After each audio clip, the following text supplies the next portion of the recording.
The Lord be with you. And with your spirit. A reading from the Holy Gospel according to Mark. Glory to you, O Lord.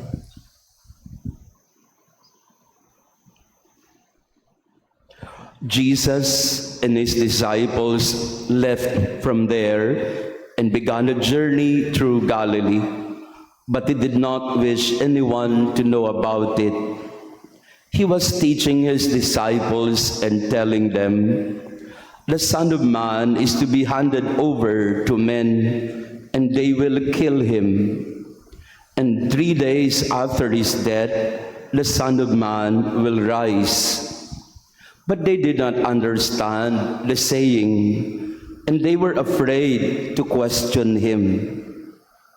They came to Capernaum, and once inside the house, he began to ask them, "What were you arguing about on the way?"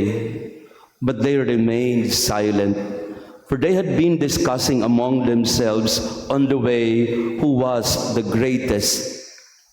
Then he sat down, called the 12, and said to them, "If anyone wishes to be first, he shall be the last of all and the servant of all."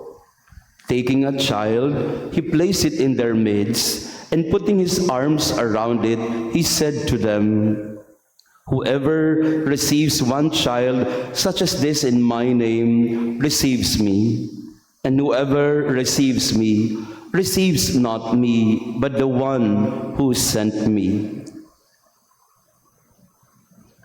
The Gospel of the Lord. Praise to you, Lord Jesus Christ. Please be seated. Praise be Jesus Christ. Now and forever. Good morning, dear friends, brothers and sisters. Pakibati din ng good morning ang ating mga kasama ngayong umaga. To our visitors and pilgrims, thank you for coming to Mass. And to our online parishioners, thank you for praying with us today. The first line of the first reading summarizes the theme of our day and Mass today. When you come to serve the Lord, prepare yourself for trials.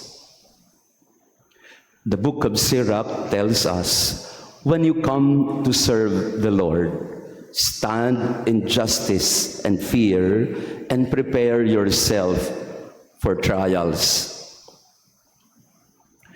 The same theme is echoed by Jesus in our gospel today. He warned his disciples about what will happen to him in Jerusalem. He taught them about how he is to be handed over to men, how they will kill him, and how after 3 days he will rise. But they did not understand what he said, and they were afraid to question him about it. There are questions in our life that we are afraid to ask the Lord. There are many questions in our hearts that we are afraid to confront. Basically, to understand why we are in pain, why we are sick, why we are suffering, and sometimes we don't want to go there when things become difficult. And so the disciples did basically avoid this difficult question of the passion and death and the prediction of his Paschal mystery. They were not ready for it, or perhaps they did not really understand. So what did they focus on instead? They focused on who is the greatest among them. Minsan po, pag may mga bagay na mahirap sagutin sa buhay natin, iniiwasan na lang natin yung mahihirap na tanong at doon na lang tayo sa payabangan. At least doon sa payabangan, tayo ang bida. Minsan, para maiwasan yung mga mahihirap na bahagi ng buhay natin at mga tanong, doon na lang tayo sa kung saan tayo may ipagyayabang. At yun na ginawa ng mga alagad.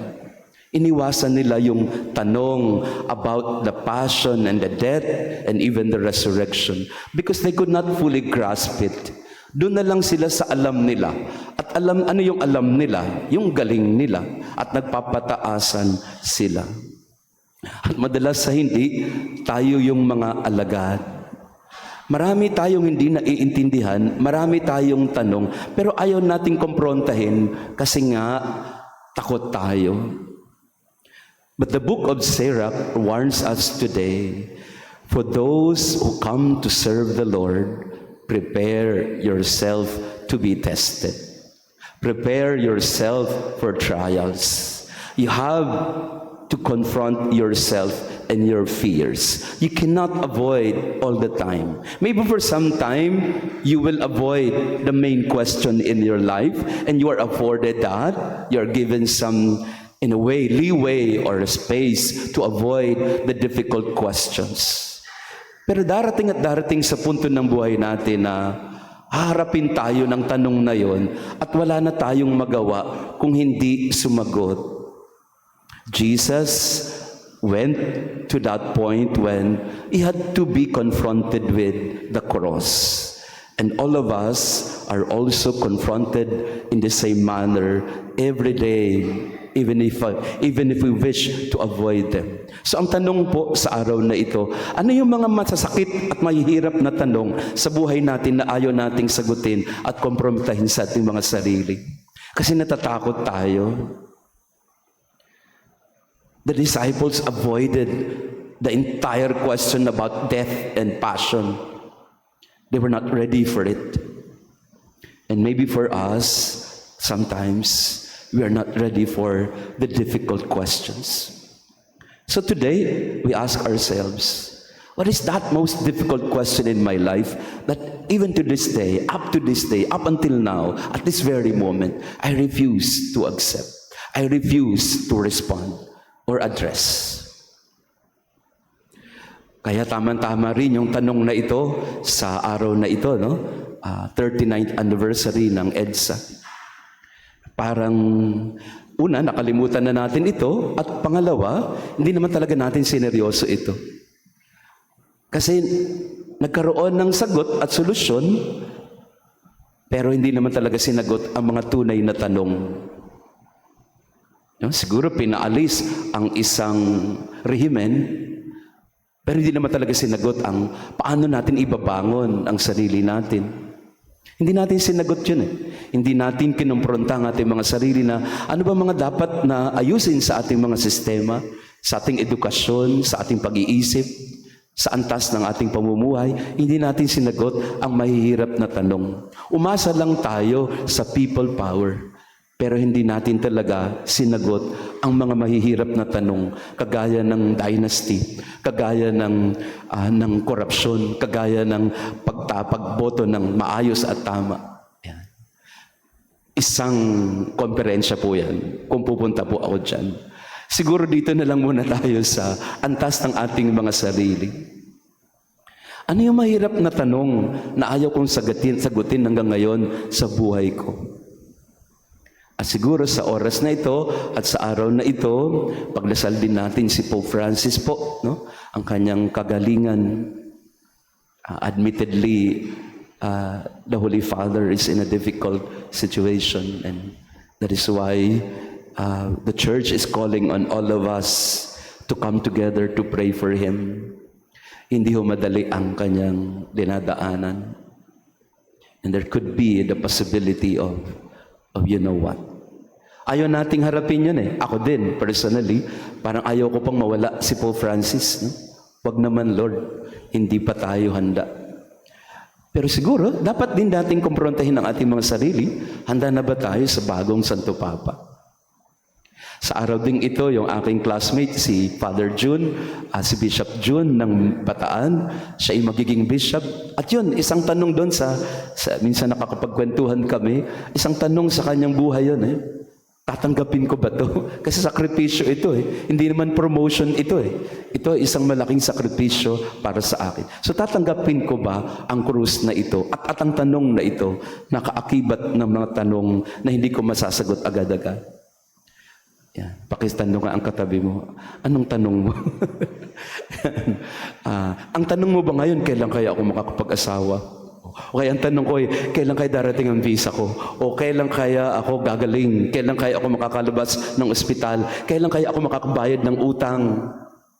Yan, marami tayong mga tanong na hindi pa masasagot. Kaya iniiwasan natin. Pero sinasabi ni Jesus sa atin ngayon, sa araw na ito, lalo na sa iyo kapatid, na tagal-tagal mo nang iniiwasan yung tanong na yan.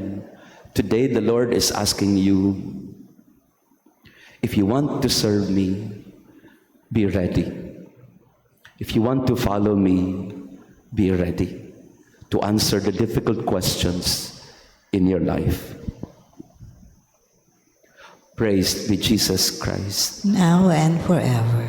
Maraming salamat po sa inyong pagdalo sa ating banal na misa. Friends, once again, the Lord is predicting His passion and death and His resurrection in the gospel, but the disciples decided to avoid the question altogether. They didn't want to face it. They were afraid to face the difficult question of death and suffering. Maybe the Lord wants you to confront today head on. What is that most painful question in your life that you have been avoiding for so long? Maybe it's about time we deal with it courageously. The Lord be with you. And with your spirit. And may our loving God bless you and your family, the Father, the Son, and the Holy Spirit. Amen. Our Mass has been offered. Go in peace to love and serve the Lord. Thanks be to God.